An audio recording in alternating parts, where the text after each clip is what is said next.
करी है। अधिकतर लोगों का मानना यही होता है कि धोबी के कारण माता सीता को राम ने वन में अकेला छोड़ दिया, लेकिन ऐसा नहीं है। नमस्कार दोस्तों, वीडियो अच्छी लगे तो लाइक और चैनल को सब्सक्राइब जरूर करें। तो चलते हैं वीडियो की ओर। माता सीता को अपने कर्मों का फल भोगना था, इसी कारण उन्हें ये दंड मिला। माता सीता ने एक गर्भवती को तड़पाया था और उसके दिए श्राप के कारण उन्हें ये दंड भोगना पड़ा। आइए जानते हैं किसने दिया माता सीता को श्राप। माता सीता मिथिला नरेश जनक की पुत्री थी।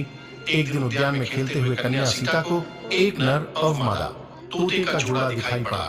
वो दोनों आपस में बातें कर रहे थे कि भूमंडल में राम नाम का बड़ा प्रतापी राजा होगा, जिसकी अत्यंत सुंदर पत्नी सीता होगी। उत्सुकतावश सीता अपने को रोक न सकी और उनकी बातें सुनने लगी। उन्हें अपने ब्याह के बारे में सुन अच्छा लग रहा था।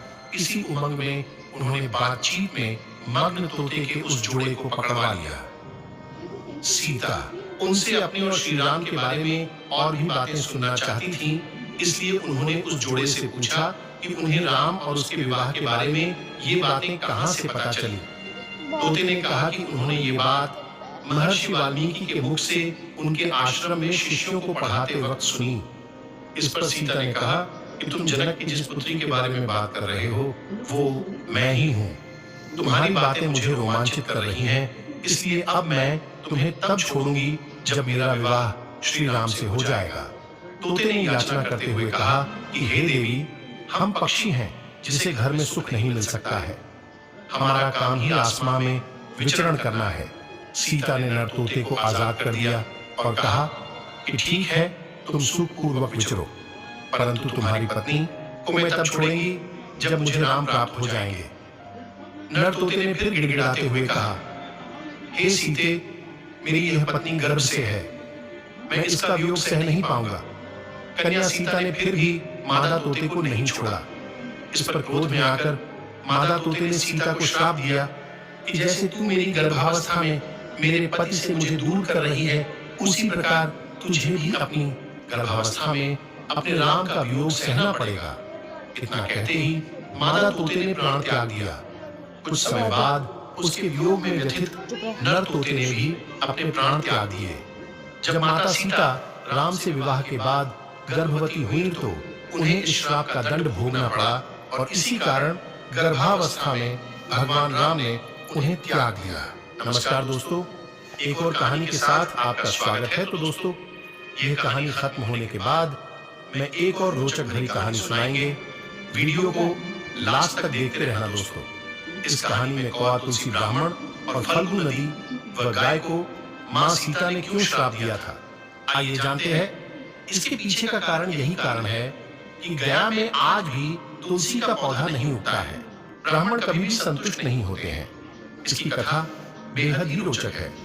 आखिर बिहार के गया में क्या नहीं उगता तुलसी का एक भी पौधा? क्यों ब्राह्मण कभी संतुष्ट नहीं होता? फल्गु नदी सिर्फ नाम की नदी है। क्यों कौआ हमेशा लड़ झगड़ कर ही खा पाता है? कौआ, तुलसी, ब्राह्मण व गाय को मां सीता ने क्यों श्राप दिया था, इसके बारे में कुछ लोग ही जानते हैं। आइए हम विस्तार से इस बारे में बताते हैं। वनवास के दौरान भगवान राम, लक्ष्मण और माता सीता पितृपक्ष में श्राद्ध करने के लिए बिहार के गया धाम पहुंचे। वहां ब्राह्मण ने भगवान श्री राम और लक्ष्मण को श्राद्ध कर्म के लिए आवश्यक सामग्री जुटाने के लिए कहा। इस पर भगवान राम व लक्ष्मण नगर की ओर सामान लाने के लिए निकल पड़े। ब्राह्मण देव ने माता सीता से आग्रह किया कि पिंडदान का समय निकलता जा रहा है। यह सुनकर माता सीता की व्यग्रता भी बढ़ती जा रही थी, क्योंकि श्री राम और लक्ष्मण अभी नहीं लौटे थे। इसी दौरान दशरथ जी की आत्मा ने उन्हें आभास कराया कि पिंडदान का वक्त बीता जा रहा है। यह जानकर माता सीता असमंजस में पड़ गईं। तब माता सीता ने समय के महत्व को समझते हुए यह निर्णय लिया कि वह स्वयं अपने ससुर राजा दशरथ का पिंडदान करेंगी। उन्होंने फल्गु नदी के साथ साथ वटवृक्ष, कौआ, तुलसी, ब्राह्मण व गाय को साक्षी मानकर स्वर्गीय राजा दशरथ का पिंडदान विधि विधान के साथ किया। इस क्रिया के उपरांत जैसे ही उन्होंने हाथ जोड़कर प्रार्थना की तो राजा दशरथ ने माता सीता का पिंडदान स्वीकार कर लिया। माता सीता इस बात से प्रफुल्लित हुई कि उनकी पूजा दशरथ जी ने स्वीकार कर ली है। इसके बाद उनके मन में संशय भी हुआ कि प्रभु राम इस बात को नहीं मानेंगे, क्योंकि पिंडदान पुत्र के बिना नहीं हो सकता है। थोड़ी देर बाद भगवान राम और लक्ष्मण सामग्री लेकर आए और पिंडदान के विषय में पूछा। तब माता सीता ने कहा कि समय निकल जाने के कारण उन्होंने स्वयं पिंडदान कर दिया। प्रभु राम को इस बात का विश्वास नहीं हो रहा था कि बिना पुत्र और बिना सामग्री के पिंडदान कैसे संपन्न और स्वीकार हो सकता है। इसके बाद माता सीता ने कहा कि वहां उपस्थित फल्गु नदी, तुलसी, कौआ, गाय, वट वृक्ष और ब्राह्मण श्राद्ध कर्म की गवाही दे सकते हैं। भगवान राम ने जब इन सबसे पिंडदान किए जाने की बात सच है या नहीं पूछा, तब फल्गु नदी, गाय, कौआ, तुलसी और ब्राह्मण पांचों ने प्रभु राम का क्रोध देखकर झूठ बोल दिया कि माता सीता ने कोई पिंडदान नहीं किया है। वट वृक्ष ने सत्य कहा कि माता सीता ने सबको साक्षी मानकर विधि पूर्वक राजा दशरथ का पिंडदान किया है। पांचों साक्षी के झूठ बोलने पर माता सीता ने क्रोधित होकर उन्हें आजीवन श्राप दे दिया। फल्गु नदी को श्राप दिया कि वह सिर्फ नाम की नदी रहेगी, उसमें पानी नहीं रहेगा। इसी कारण फल्गु नदी आज भी गया में सूखी है। गाय को श्राप दिया कि गाय पूजनीय होकर भी सिर्फ उसके पिछले हिस्से की पूजा की जाएगी और गाय को खाने के लिए दर बदर भटकना पड़ेगा। आज भी हिंदू धर्म में गाय के सिर्फ पिछले हिस्से की पूजा की जाती है। माता सीता ने ब्राह्मण को कभी भी संतुष्ट न होने और कितना भी मिले उसकी दरिद्रता हमेशा बनी रहेगी का श्राप दिया। इसी कारण ब्राह्मण कभी दान दक्षिणा के बाद भी संतुष्ट नहीं होते हैं।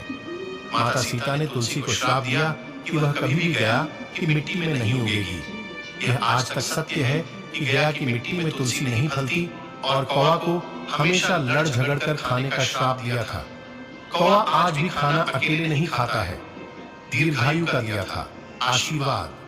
माता सीता ने जहां इन पांचों को श्राप दिया, वहीं सच बोलने पर वट वृक्ष को आशीर्वाद दिया कि उसे लंबी आयु प्राप्त होगी, वह दूसरों को छाया प्रदान करेगा।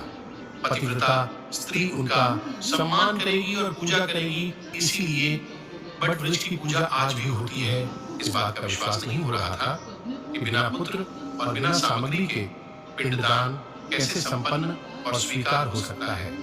इसके बाद माता सीता ने कहा कि वहां उपस्थित फल्गु नदी, तुलसी, कौआ, गाय, वट वृक्ष और